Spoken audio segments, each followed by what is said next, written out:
Injured on the go? Just call Mo. If you don't know who Mo DeWitt is, it's time to change that. He's been helping out Central Floridians for as long as I can remember. Super involved in the community. He supports lots of local businesses, including this podcast. And that's such a reflection of who he is. He supports everything Central Florida. He's always throwing events. I'm about to take part in a bowling tournament for him. Me too. Visit him online at justcallmo.com. Injured on the go? Just call Mo. JustCallMo.com. 5-0.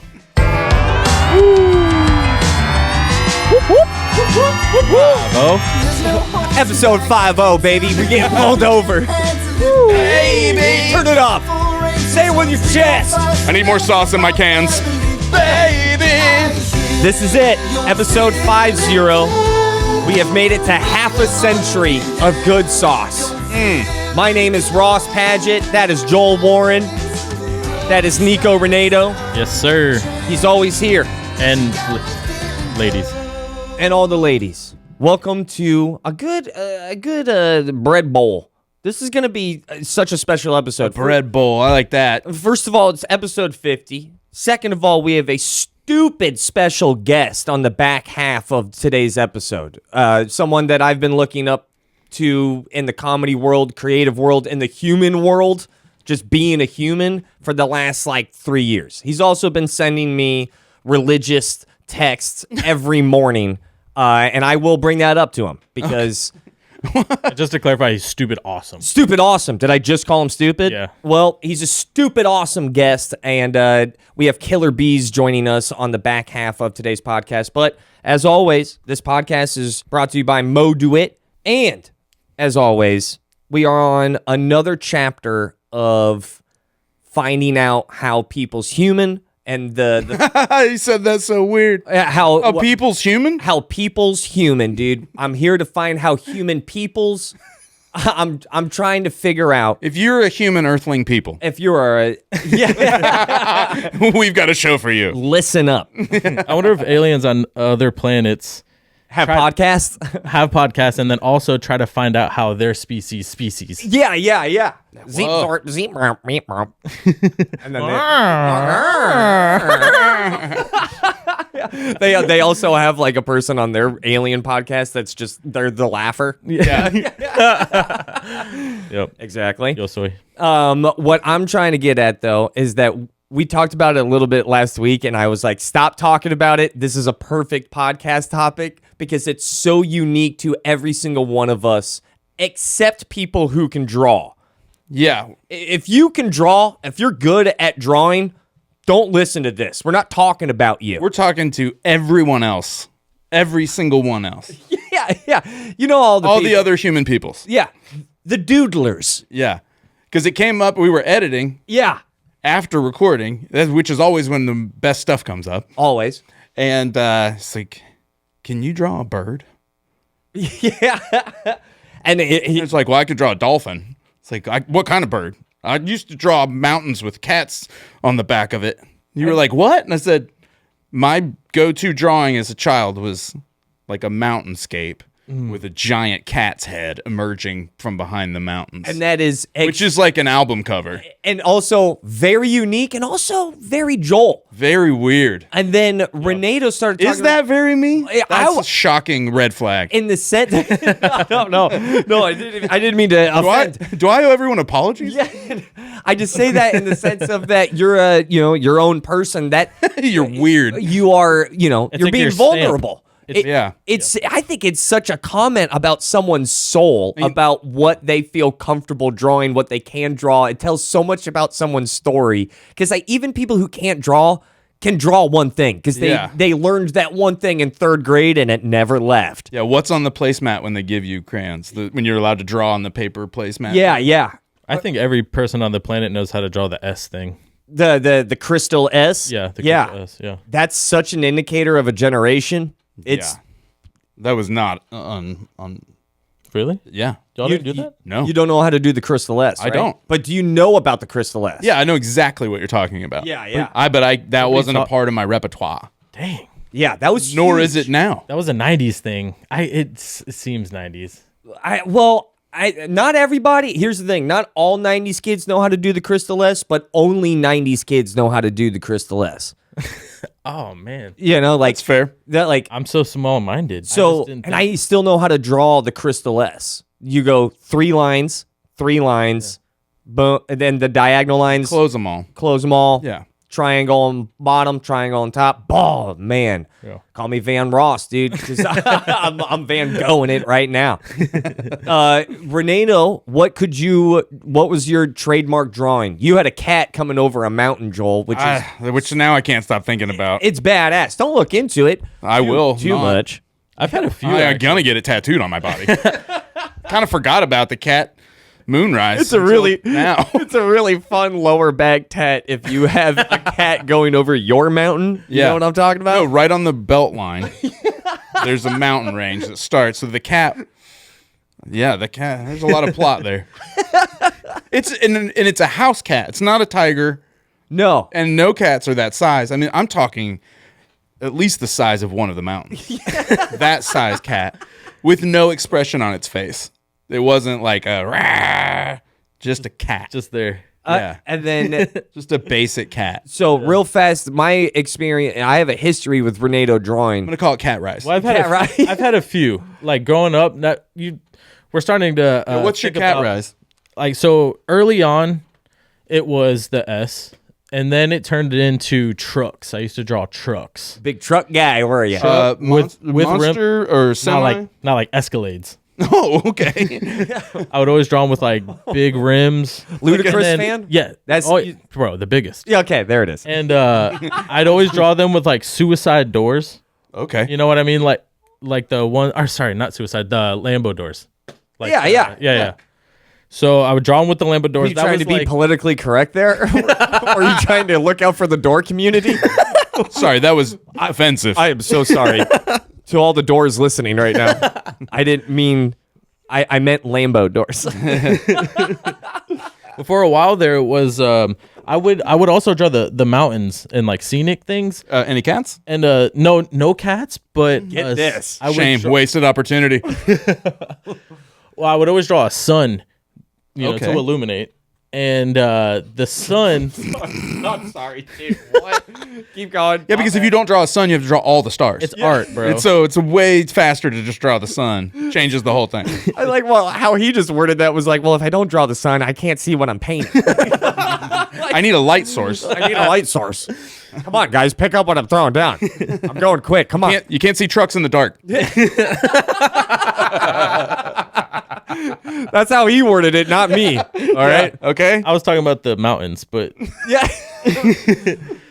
so the sun would be there, and then just for as like a touch, like you had your stamp with the cat. Yeah. My stamp was that my son always had a pair of shades on, like some sunglasses. Oh, you had That was fun. You had a cool son. I had a cool. He was cool. Now, you ready for this? You ready for the fun part? Yeah. Joel? Do me a favor, okay? Ask him when he did that. When was this? I mean, not that long ago. Oh, really? But that was a few phases ago. I went to a alien afro phase with shades though. What? Yeah, dude, I would just draw aliens So with when- a Kobe Bryant afro. This is What a hilarious. specific afro. Art is weird. No, Art is beautiful. That's some fan art. So, like, just to clarify, you were talking about making this cat, and you were how old? Single digits. Single digits. This was not carried into I- even my middle school years. I lived with Renato during the sun wearing sunglasses phase. This was when we were like 25. That's 25? I mean, painting's a hobby. It is. It is. 100%. for any age, really. Yeah, I wasn't painting it. It was just like a pencil situation. And by all means, do not think that I didn't like those paintings. They are hilarious. They were so funny to come home to. And there was a time, dude, 9? I think there's, 8 or 9 paintings of sunglasses. Oh yeah, dude, I got a bunch. Do you still have these? I still have them. Yeah, I just painted the other night. Bro, we need to get one of those sunglasses. Next episode, we hang it up. we are definitely putting that on the wall. I got the perfect one, or I can make a new one. Do you want us to commission one? Bro, I'll Wait, get a can I- big one. I'll make it big. I'll do I it have all one. and everything. What I would like you to do for me, please. All right, I can do custom work. I Oh my want there to God. be a mountain range Okay. and a sun with sunglasses Okay. and then a giant cat rising up.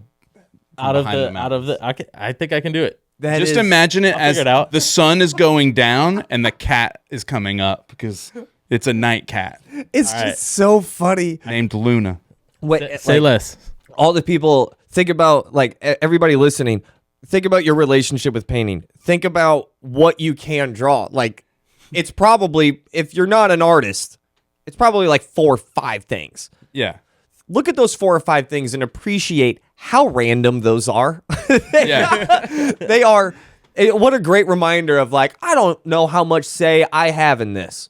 You know, I don't think I didn't choose what I could and could not draw, at the very least, not as an adult. Like, all of this was, it almost feel the things that I can draw feels almost like my relationship with my eye color. I can't even see it. Yeah. Like, I can't. What are the things that you know how to draw? It's very random. It's really weird. I can draw. Okay, Joel just drew a bird, and it is legit. Oh. That's a solid That's a bird. parakeet. That looks like a penis dolphin. That's a penis dolphin, dude. You drew a penis dolphin. Yo, why does the dolphin have 2 nuts? That's its tail. That, brother, that is, It's smiling. it's circumcised. No, it's a smiling dolphin. Okay. I mean, it might be. So I don't know. Yeah. You can't. From the angle I drew it at, you can't tell. I haven't asked that. So there's one thing that I know I can draw. I'll draw this real quick, and it always makes me laugh. I'm like, damn, I'm really good at drawing Dexter from Dexter's Laboratory. Nice. That Right? does look like Dexter. Yeah, I Dexter out, and I can Johnny Bravo. Can you do his body? No, Oh. just a head. All right. Whoa, There you go. don't do that. Where'd you learn that? Like a how to learn? Like art Book? college or whatever? Wait. You guys just dismissed my Dexter from Dexter's Laboratory because I can't draw his body? You definitely lose points. Because I mean, just a I drew face. the dolphin's tail and you knocked it and you said it looked like a ball sack. Maybe Dexter's whole body would have looked like a ball sack. We won't know because you can't draw it or even try. I try stuff and maybe 90% of that dolphin was legit. You know what's another really funny thing that I can only draw is And a dolphin's face looks like a circumcision anyway. So that's not a weird way to point out that I did a good job. Whatever. It was like going to the left though. Okay, the bird was great. The bird, I peeked at the bird. Shouldn't have even tried the dolphin. Guys, I haven't drawn since Cat Rise. It's been a long time. Another thing that's very funny that I could only draw is someone's face, but half of it's off the paper. So like, And its whole body. Yeah. It's only front half of their face, all their body, and the other half of their face is off. yeah, I can't. Let me take a quick break because I need to talk to you guys about that mortgage guy, Don. If it wasn't for my wife being a realtor, I wouldn't know anything about mortgages. Luckily, I'm married out of my league. She showed me how important it is to get second opinions. A recent study showed that less than 20% of people compare their first mortgage quote. What that means is that there's a lot of people leaving money on the table. Honestly, my life changed when we got a different deal on our mortgage. And that's where that mortgage guy, Don, comes in because he makes it easy to compare quotes. All you have to do is just go to the website, hit the button that says compare, upload your quote, boom. You're going to find out if you are having a good deal or a bad deal. And lastly, one of my favorite things about Don, he's as Orlando as it gets. How do I get a hold of You can catch him at thatmortgageguyDon.com or right here on Real Radio 104.1 with his own show every Saturday morning. Check him out. He's awesome. Don't miss the boat. Compare your quote. Don't miss the boat, compare your quote with thatmortgageguyDon.com. Do a full face. But can you do like somebody peeking around a door? Like, hello? Only with a look of mischief in their eye. only on a 180 profile, and they're gonna chameleon eye. So they haven't turned to look at you yet. No, but their eyes have. That's the only thing I can draw. right, That's an unnatural position. Hold on. Can you Wait. Can you do? Sorry. Yeah. Can you do it on the other side of the page too? So that it's a full person. It's Right. like they were split. If you can do it on both sides of the page, my man, No, You've got it. you can do it. no. You will have one cross-eyed person. Yeah, exactly. Look like Two-Face. Yeah, it does. It doesn't look good. Okay, so here's what And I'm asking. I can build like a house that's also a lot off the page. Wait, okay, so listen to this. We commissioned a painting. we have our Renato commission. I'm commissioning one from you. Okay. What I want is to see a house that's halfway off the page.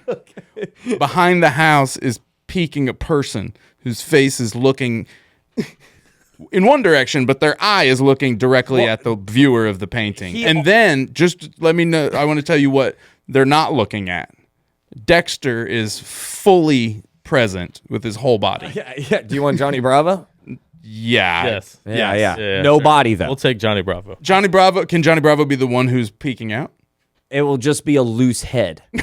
I can't do I can't do bodies.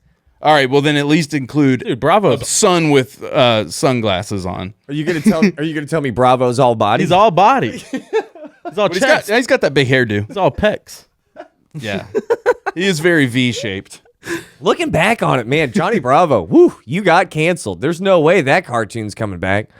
How you doing there, pretty mama? It's like a misogynist. Dude, he's just straight catcalling. Yeah. He was Schwarzenegger's body with Elvis's voice. It's just toxic masculinity. If Johnny Bravo was real, he's charged with like 3 or 4 crimes. Absolutely. Andrew Dice Clay. No, Andrew Dice He's Clay. it's like one of the Tate brothers. Yeah, no. Johnny Bravo is Andrew Tate. That's what Yeah, it is. You're right. I don't want to disrespect Johnny Bravo like that. Looks wise though, he looks like Andrew Dice Clay. Like got his younger form. Yeah, you keep saying Hickory dickory dock. Back then, leather jacket. Yeah, time. like leather jacket, Yeah. big hair. You know I was thinking about Kinnison. I always get those two. Oh, wow, difference. Yeah, very different. Very different. But whenever I think about I always get those two confused with. There was Sam Kinison looks like that character Bobcat Goldthwait did in Hercules, the movie, where he's like, "Yes, your lugubriousness." Yeah. That thing looks like what Sam Kinison looked like. we Pain and panic. So we're talking about like what we basically had no say or control of what we can paint, right? But Joel, you brought up the things that not only it's not what makes us that what we can do. There's a flip to that. There's the yang to that yin. Tells you a lot about yourself, about the stuff that you can't do. Yeah. The things that you're like, I'm going to avoid spelling the word Wednesday for the rest of my life. Yeah. I'll say today's Tuesday, so the following day we will go. Yeah. You mean Wednesday? Sure, if that's how you choose to describe it. Yeah. I thought it was so interesting about like how chaotic it is, the things that we can draw. Yeah. But then I also started to really appreciate the things that we can't draw, like the other side of a face. Or anybody. Or anybody. I can't do bodies. I can only... You know what's a funny one is I used to work at a theater and we would have people come help build sets and people who can't use tools well. Oh. It's so funny because these will be like very successful people. And then I'm like, hey, could you just like screw that 2x4 that's over here? And then you see them like wobble hand it and they don't know what to do and it goes horribly wrong. So... And then I'm like, ha, you're rich, but I can do that. There's been so many times. There's been so many times where I feel like I've fallen into a trap, not specifically with a tool, but that I look dumb or something like that. So now I'm always like, let me just avoid that if I don't want to do that. And it would be something minuscule. Yeah, nothing gargantuan, but it's like trying to cut the fat out of your life, I'm trying to just have it be all the good stuff. So you're late in your career, so you only want to play the hits. Yeah. So Nobody wants to hear your bad song. You want to avoid the older you get, the likelier you are, I think, to avoid the things that no one wants to ride shotgun when I'm driving a stick shift. It's an uneasy, bumpy ride. It's jerky. We'll stop at a few lights. Texting. There's something that I can't ever, I'm so bad at. I don't texting. Is that why you call all the time? Yeah, 100%. I find it to be far easier and selfishly just call people. That makes sense. Yeah, because texting, it's not efficient to me. So I can't. It is a problem. It's You will something that I avoid it. I'll get texts. I'm sure you get the same because you're friends with Ross longer than I have. He'll text a blunt synopsis of the point with no context. Yeah. Be like, It's on us to decipher it. Yeah, like we have a show coming up at the Fringe Festival. yeah. I got a text from you, just said you still want to do Fringe. And I was like, yeah. And you're like, oh, okay, because the deadline for whatever was today. And then I was like, you didn't say any of that. Oh yeah. What? There wasn't even. I was like, you sounded like you were on a ledge. No, and that's the thing. Like, does any of this mean anything? I'm like, what? Oh, sorry, I was reading a book. I was like, oh, I thought you were. Oh, okay. That's my problem with That's text. now I get it. You are a bad texter. I'm so bad at it. I like it though, because you send me a text and it's so blunt, and I think you're putting it on us now to like be funny and like figure out like, all right, how did you even get to that point? And like, I have so much anxiety over texts. It's really bad. Why? don't What worry, is it? It's because it's concrete. I think There's it's proof? Yeah, there's proof. There's I don't know. Writing is such a powerful reflection of us. Yeah, I that's think. true. So like That's so funny that you avoid it for that reason. I overthink it. I dive in like in a professional setting. I Mm-hmm. don't do anything on phone calls because of that reason. I go, it's better for me if I can read your thoughts. So just put it in an email and send it to me. like- And then I will. I can do. Honestly, I think I'm better at sending a serious email than I am a text going, "Hey, what are you doing June 5th?" Oh, yeah. And I'm like, I don't know. It's definitely a downfall. It is something that I should probably get better at. But That's kind of fun for us. yeah. Yeah, so like this is like breaking news even to me that like my texts are even blunt. I had no idea. Yeah. Or I guess they're straightforward. Your responses aren't. It's the ones that you initiate. It's like if I text you something, your response will be right there with me. Okay. But I often get stuff that's just out of nowhere from you. Yeah, phone calls, man. Then and usually you call. But Yeah. that's why it's weird to get a text anyway. A lot of people go ahead. This happens all the time. They'll text me and they'll call them. Yeah. yeah. You brought a phone call to a text fight. It took me until I was about 31 to realize where the N is in Wednesday. What did it? And do not put me on the spot. Wednesday. Yeah. Oh, I go. Took me far too long. All those things that you avoid. All the things that you can do.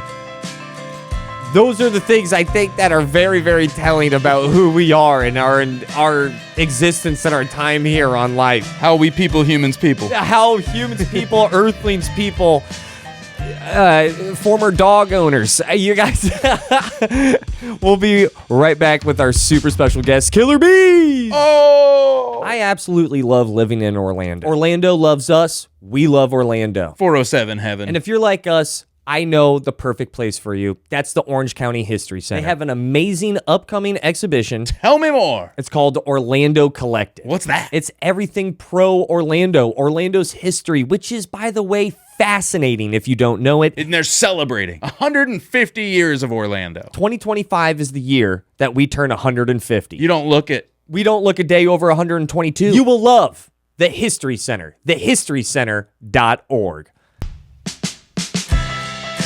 Thank you so much for joining us. We have such a special treat for you. This is like probably the happiest I've ever been on this podcast because I have one of my, I don't know, he is a mentor. He is somebody that I look up to, and I think I've had 3, maybe 5 total interactions with who our special guest is.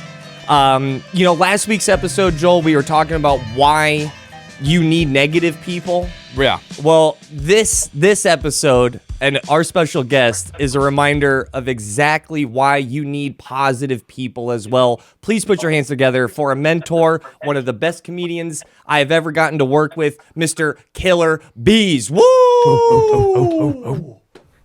Awesome. Well, good morning, man. Love you. Oh, it's mutual. So, first of all, let's get this out of the way. You're in Florida. You are performing real fast. You're performing at the Surfside Playhouse out in Cocoa. Is that Cocoa Beach?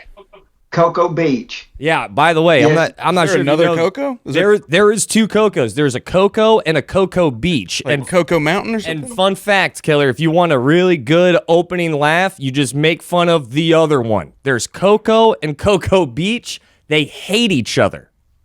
Oh, really? Well, that's good to know. Yeah.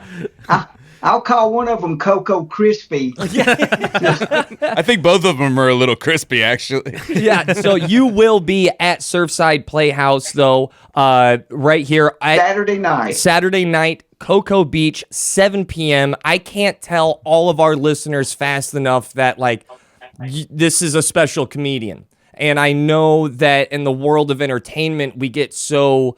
what do the horses have? The blinders. We have our blinders on for celebrities, those A-listers and all that.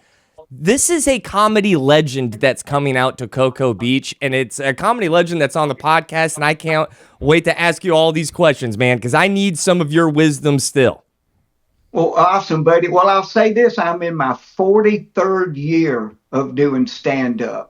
And it has been such a great, great adventure. You know, there was a lot of ups, a lot of downs. A bunch of those downs were my own fault. But 43 years, man, and it is such a blessing to still be able to make people laugh and smile for a living. So I'm absolutely digging it still. And it shows. I've never... I briefly brought up that last week we were talking about why we need negative people, but you are the shining example in my own personal life of why we also need positive people. Most comedians, you've been on the circuit, you've been traveling, telling jokes. A lot of comedians end up growing this negative bone in their body, and it seems like you never even came close to being bitter towards the game and the hustle of entertainment. How is that possible after 43 years? Well, I'll be honest with you, man. I was in that same headspace years ago. I went through all of that. And so one of the big things that has helped me tremendously is sobriety. I mean, that's a big deal.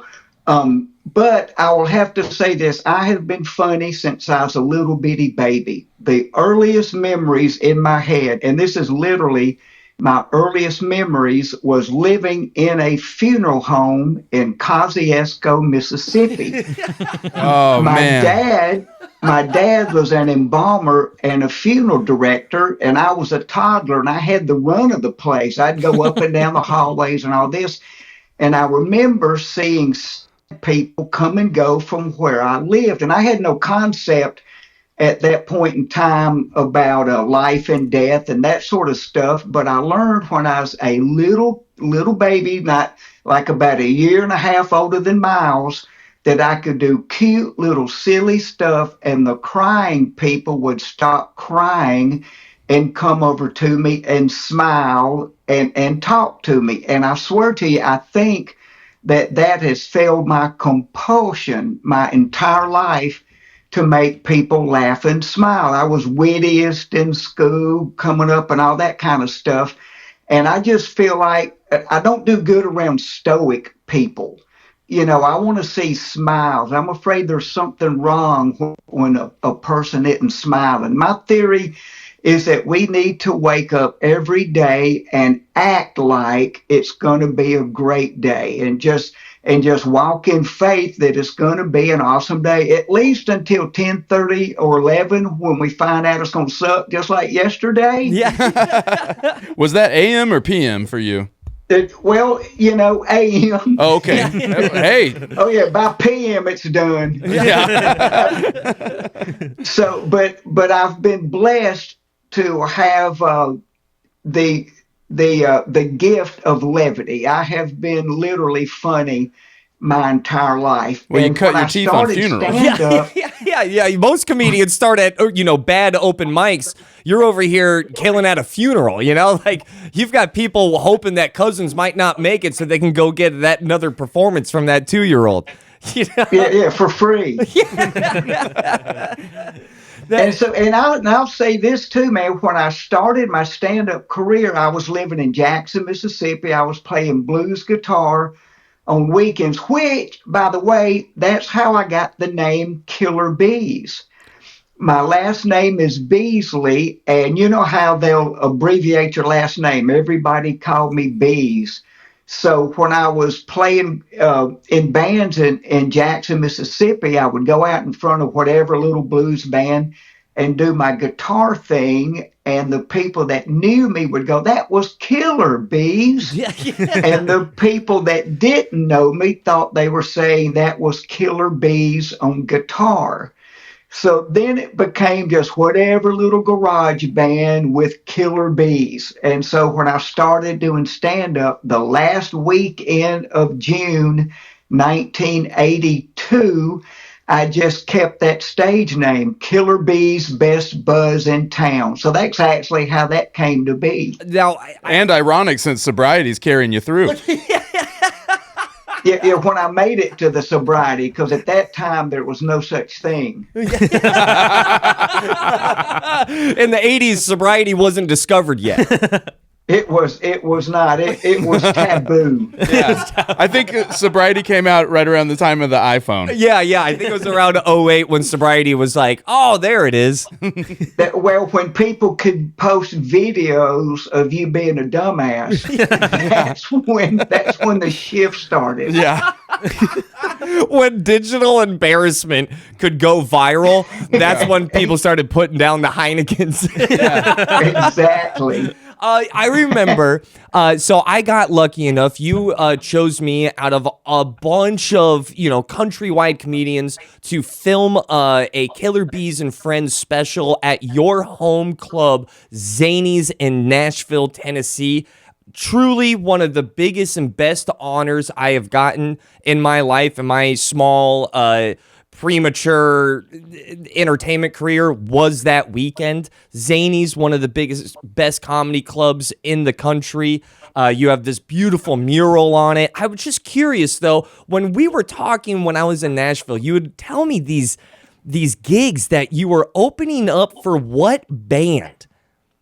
Oh, the Lynyrd Skynyrd band. Yeah, those guys. No biggie. And that some of your first stand-up gigs, is that correct? Was... Well, early on when I had become a headliner already, but we went to Birmingham, Alabama to do a show. And at that time, our oldest son was 1, and we were traveling. My wife, Terry, who we reference as Corporate. Yep. Corporate and I and our youngest son pulled up to this hotel. What a nickname. Yeah, dude, and she lives up to it. Ross can tell you that. She does, dude. I believe it. She gave me paperwork. I didn't even know what it was. I signed it. All right. So anyway, we pulled in and we were in a big conversion van with all this baby gear. I mean, I was that sad sack you would see at the hotel with the luggage cart just filled to the top for like 2 trips back and forth. So we load this cart up, and the bellman and Corporate and our son go up to the room. So I'm hanging out by the van, kind of guarding it. And while I'm there, this white, nondescript little passenger van pulls up, and these long-haired guys get out of it. So back then I had my big giant mullet because I was doing all these shows on TNN and CMT out of Nashville. And so these guys come piling out of their vehicle, and they're standing around, and I'm about 30, 40 feet from them. So I do the old head nod like that, and one of them does it back to me, and one of them says, "Hey man, are you that comedian that's on TNN?" So I'm like, "Oh my gosh, I've been recognized." So I'm like, "Well, yes, I am." So my chest is all puffed out, so I go strutting over there to him, and I'm making small talk, and I go, "Look," I go, "man, I'm doing a show in town tonight. I can get you guys in if you want to come out." And one of them says, "Well, we got to play tonight." And so then I said, well, where are y'all playing? And another guy goes, well, we're Lynyrd Skynyrd. So immediately I'm not quite as pompous and puffed up. Yeah, that chest went down real fast. Right. But at that moment, corporate and our son came walking up, and the band goes, a baby. So they all go over and because their families are at home, right? So they all come over and they're picking the baby up, passing him around, hugging on him and stuff. So while that's going on, their stage manager, Paul Abraham, a big giant mountain of a man, walks up. He goes, dude, he goes, he goes, man, we're big fans of yours. Do you have any videos of your act? And back then everything was on VHS tape. He goes, we've watched every video we have. We're just sick of all that. We're fans of yours. So I go, man, I don't have one, but I was at a comedy club in Birmingham, Alabama, and there was a video rig in the sound booth. So I told him, I go, well, man, if the video thing's working, I'll try to make a tape. So we go into the hotel, we separate. So I get ready to go to work, Ross, and I'm wearing my stage clothes. At that point in time, I had a big long mullet. I had a bolo tie, a sports coat that was black and white splotchy like a Holstein cow. Okay, like a cow. And cowboy boots that were black and white splotchy with the hair still on them. So we go down the elevator. Like a milkshare. The door opens. Oh, I know, man. And straight across the hall from us, the other elevator opens, and it's the Skynyrd guys in their stage clothes. So we both just start laughing at each other like, wow. Joel and I love supporting local businesses. Especially if they're really cool. College Park Foundation Records is one of the coolest, one of the best. If you are looking for some of the best vintage clothing, I'm talking about some throwbacks. They have it. They have amazing clothes. One of the best collections in the entire state of Florida. They are what I'm trying to be. They have the best selection in the state of Florida when it comes to vintage clothing, vintage records, and everything cool. If you have an entire collection of records, bring it in. See if you guys can make a deal. They're always on the hunt for more records. Well, swap and shop, you feel me? They're two brothers, and I've known them forever. They are some of the nicest, and to be honest with you, they've always been the coolest kids in school. Make sure you see my friends Alex and Peter Cohen over at College Park Foundation Records if you want a slice of some local cool.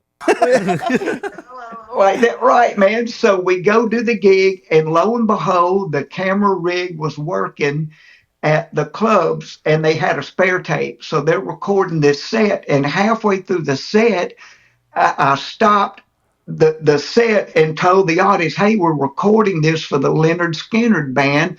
Turn around and say hey to them on that camera. So everybody got up and turned around, big ovation for them. Like that. And so then I continued on. And by the way, here's a pro tip. Okay. Do not interrupt your set with a meet and greet for the Lynyrd Skynyrd band until you're nearly done.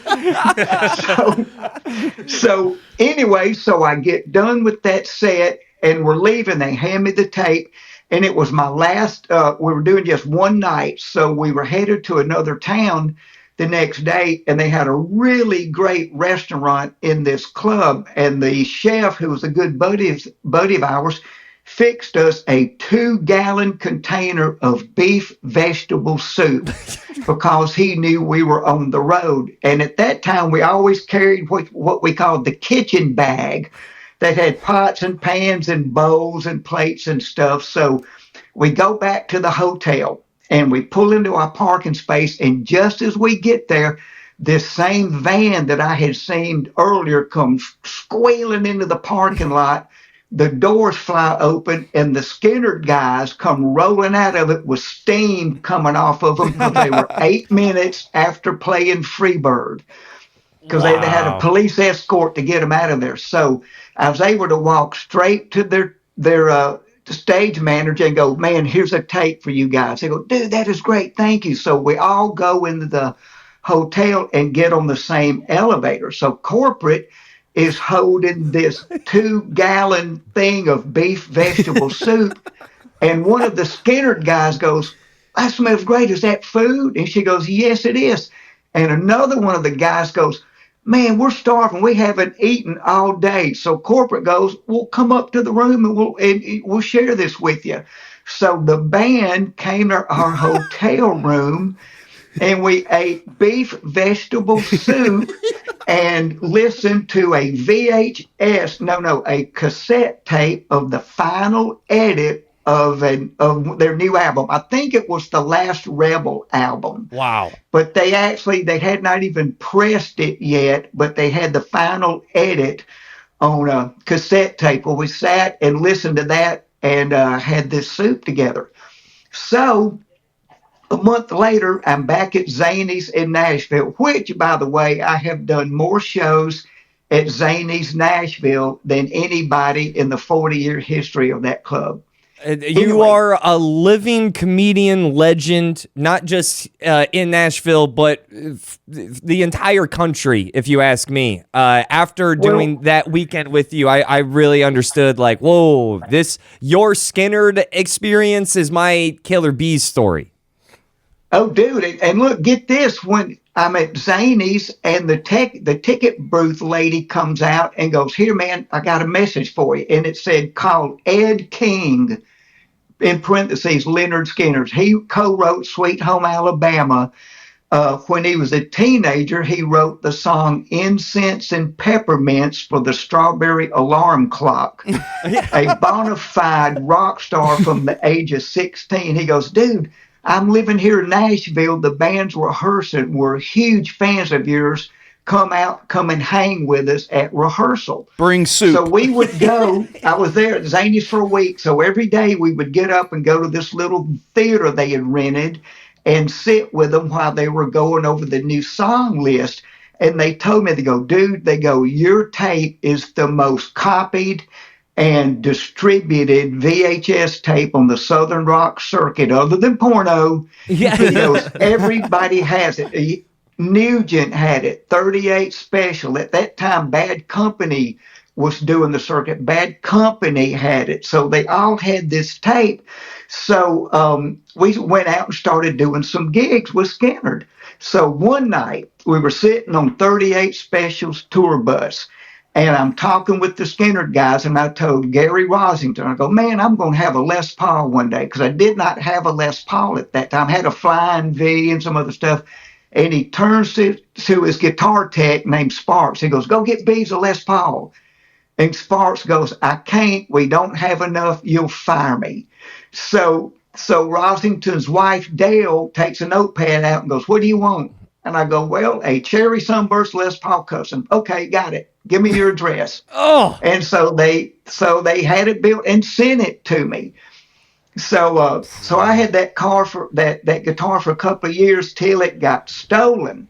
Someone broke into our vehicle and stole my guitar on my way to do another Nashville gig.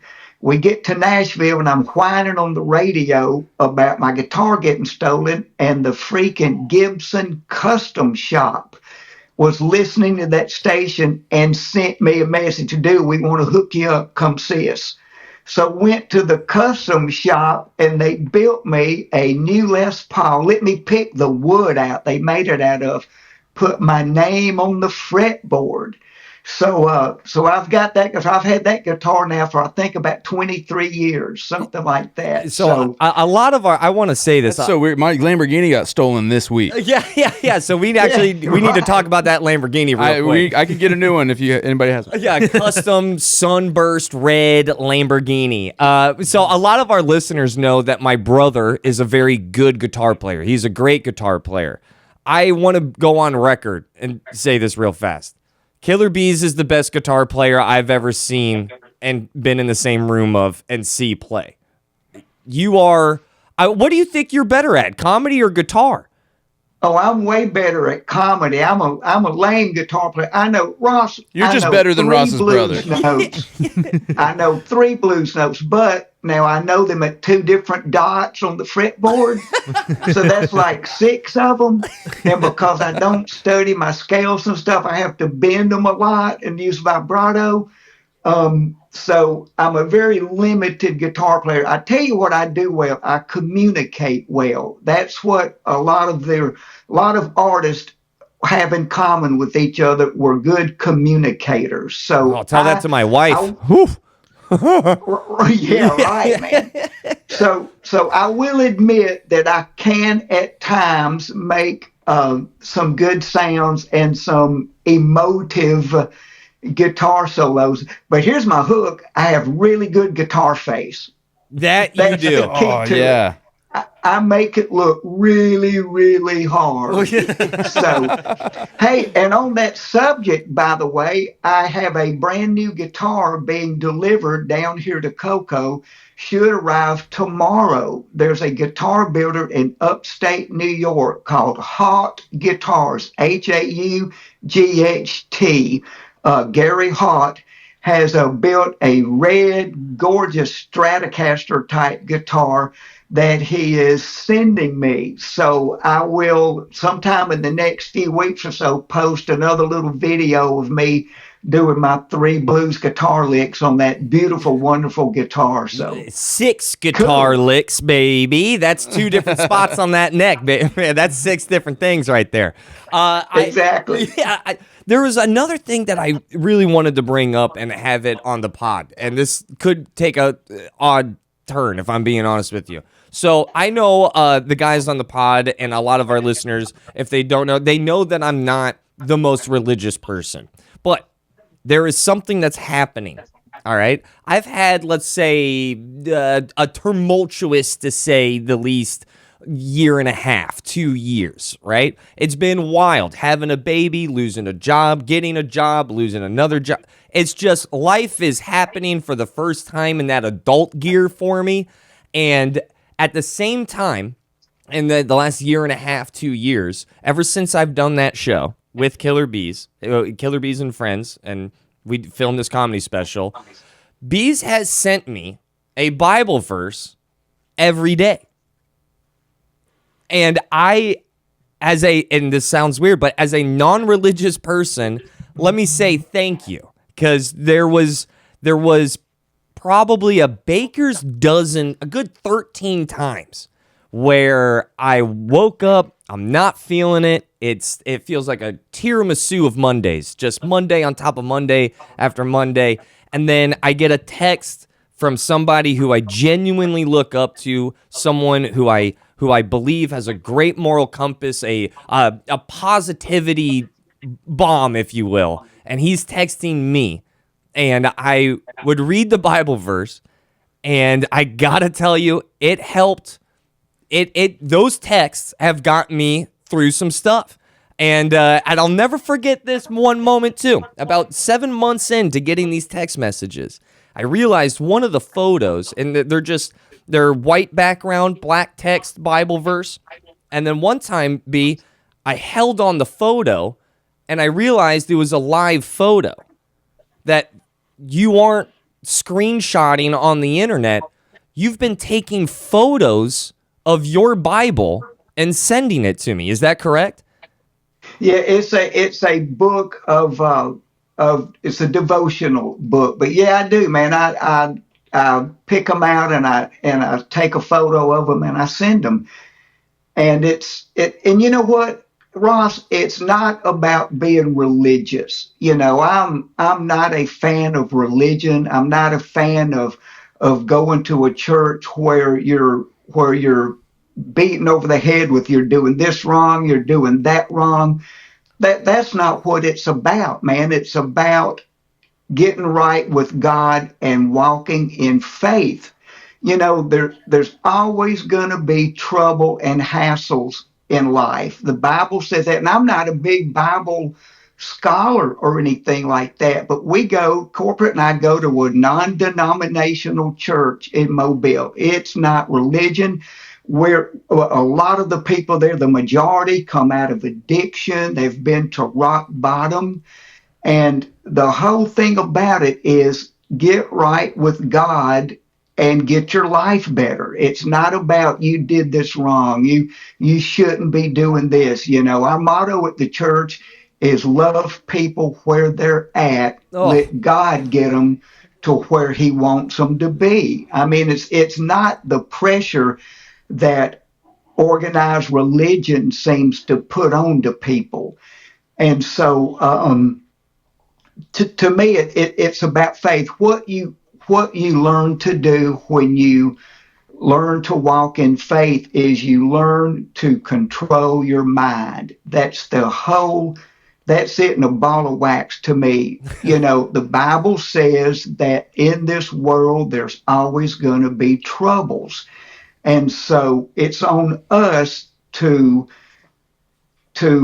have the proper outlook. The enemy, Satan, however you want to term it, bad vibes, whatever, puts thoughts in our head about the gloom and doom that's before us, things that have not freaking happened even. And it's up to us to be able to go, wait a minute, that's not even true. I used to, Ross, back in the day coming up, when I would drink before I'd go on stage, I'd go outside and burn one just to get rid of that anxiety. And so I have learned that when I would picture a gig coming up that's at a venue that really isn't made for stand-up or ticket sales are low, I would have this picture in my head projecting how bad that gig was going to turn out, or how bad that gig was possibly going to turn out, and how uncomfortable I was going to be on stage, and how quiet the audience was just sitting there staring with me. And all that is a projection that the enemy was putting in my head. And once I learned that was nothing but BS, I learned that, wait a minute, anytime we worry about the future, we're worrying with that picture that does not have God's blessings involved in it. Oh, man. That's the catch right there. When you're looking at, oh my gosh, this is going to suck, you're forgetting that God's going to be with you. Ross will tell you, we said prayers before our shows. I did. Over a pulled pork sandwich. We would pray for courage. Give us the words. Walk with me on stage. Keep me brave. And the next thing you do is you have faith in that. And that worry, that bad picture that you foresee, turned out to be a mirage. It turned out to be a lie. And that's the only thing that Satan, the enemy, whatever you want to call it, that's the only thing that they have, is putting that lie in our head, putting that thing in our head that has not happened yet. I had a kung fu instructor that said fear, the words fear, F-E-A-R, is false evidence appearing real. And so we cannot fall into the trap of letting those bad vibes that are in the future be real to us. So that's my fault. When I learned that and embraced that, that's when my life changed, Ross. That right there. Wow. Well, it's a shame that we're running out of time. Yeah, we have only gotten Lynyrd Skynyrd and Kung Fu instructor in here so far. And then Kung Fu drops right there. How long were you doing Kung Fu? Dude, when I went to college those 3 months, Yeah. I actually fought I went to Hines Junior College, Raymond, Mississippi, back in Otami days. And our college, we actually fought in the Mid-South collegiate tournament and came in third for a little junior college. Man, we fought Baylor and LSU and Ole Miss, all those people. In Kung But Fu. I started Shotokan karate way back in the early 70s. And then into the 90s and stuff, I worked out with some gore chore kung fu people. But here's what I learned. Boxers have the best hands. So we started working with the boxers. Well, a boxer will knock your head off and while you're hopping around trying to judo chop.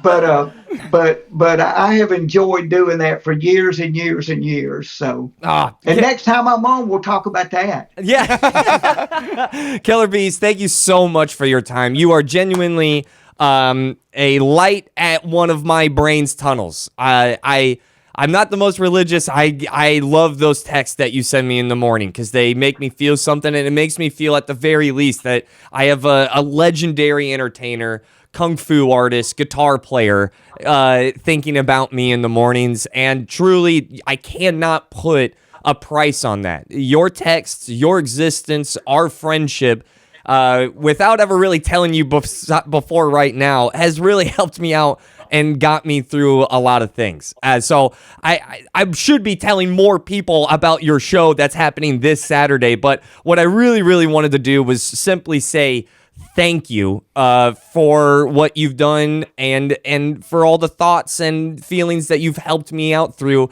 even with it's a text that I probably don't respond back to because I'm so like in my thoughts and feelings of like, I've got to read this again. So once again, if you don't know who we are talking about, if you just joined us, it's Killer Beaz, a comedy legend, and I do not throw that around lightly. I hope you feel comfortable with that because that's what you are. You have established yourself as a living comedy legend. He'll be in Cocoa Beach this Saturday, April 5th, 7 p.m. You can get your tickets at surfsideplayhouse.com. Killer, you are the man. Thank you for letting me follow in your footsteps in any shape or form. That's why you need positive people. Life's about is a balance. You're going to need negative people every now and then in your life just to make sure that, a realist. But don't forget about the friends that will send you some positive affirmations every morning. Thank you so much. And if there's one human being on this earth that could possibly get away with being Ross's devotional, it is a baby that closed out a funeral, hung out and shared soup with Lynyrd Skynyrd, and did kung fu since the early 70s in the Southeast. I'm impressed. Well, thank you, Joe. Ross, I love you, buddy. Thanks for having me on. Let's do it again sometime. Hey, absolutely. Every time you're in Florida, we would love to have you on. Next time, we'll get you to hold the baby. Killer Beaz, ladies and gentlemen. Whoop, Killer Beaz. Whoop, whoop, whoop. And we always thank wives and mothers on this show, so shout out to corporate. Oh, thank you. Can you wrap up our episode by saying thank you to wives and mothers? I certainly can. A huge thank you to wives and mothers, even those to be. You are our rock going through good times and bad times. We love you all. Oh, God. Ladies and gentlemen, Killer Beaz. That is episode 50. And I can't think of a more special way to wrap up episode 50 than having one of my personal comedy deities on this episode. Thank you so much, Killer Beaz. Thank you. Thank you, wives and mothers. Love you guys. Thank you, Joel. Thank you, Renato. Yes! Yo, look. Oh, man. That's some positivity. Take that positivity. Run with it for the rest of the week. Enjoy your life. I'll talk to you later. Bye. Bye.